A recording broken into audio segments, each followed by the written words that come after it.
Hello. Good evening. Good evening. Hello. Thanks for watching. Welcome to BBC Newsline. Declan Harvey. Declan Harvey. Thanks for being with us.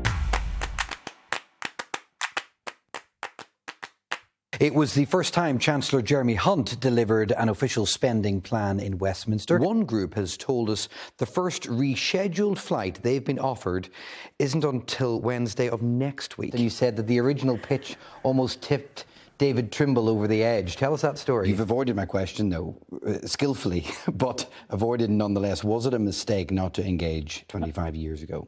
I don't make judgments on what happened 25 years ago because there was context. But you're living with the consequences of it. Of course we're living with the consequences. You know,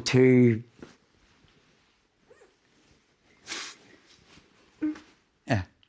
It's just a big day, isn't it? Big day. Yeah. Well, I didn't mean to upset you by inviting you in. No. These are happy tears, aren't they? They're very, very happy.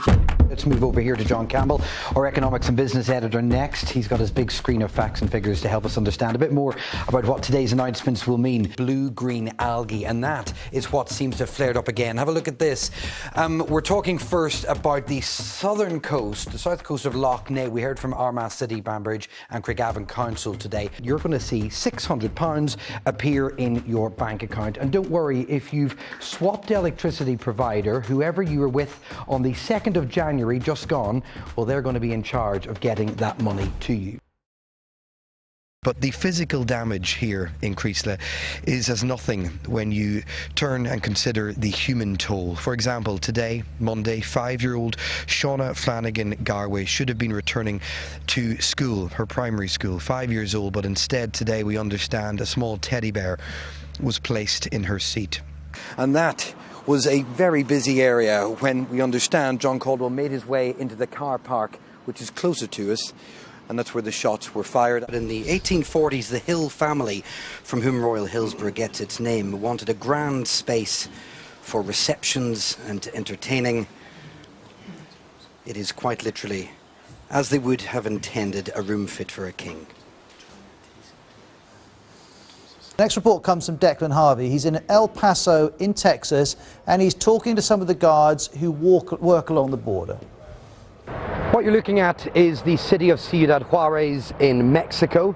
Where you're looking at it from is the city of El Paso in southern Texas. And this metal fence in between the two cities is the famous border between the United States of America and Mexico. In the last half hour alone, 2 separate sets of dog walkers have come up to enjoy the forest here, but both of them became trapped very, very quickly. Their cars had to be rescued by our own film crew here.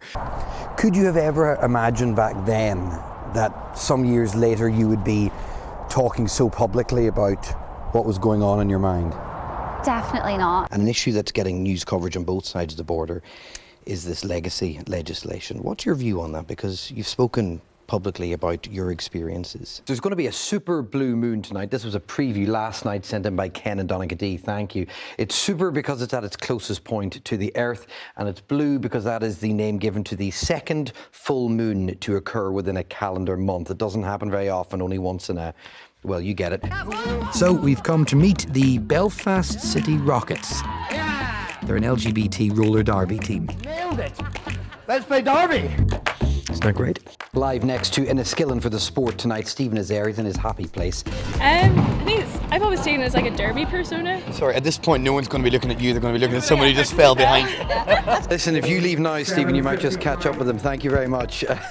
Stephen and Lauren, best laid plans. But anyway, good news for everyone. And if we can't get Enda back, we'll bring it to you at 6:30 tonight, no doubt. Don't worry, it'll all work out in the end. Good advice, Barra. Thank you very much, and thank you for watching. We appreciate it. Join us again if you can at 10:30 tonight. Or if not, we'll see you back here tomorrow at 6:30. Bye-bye.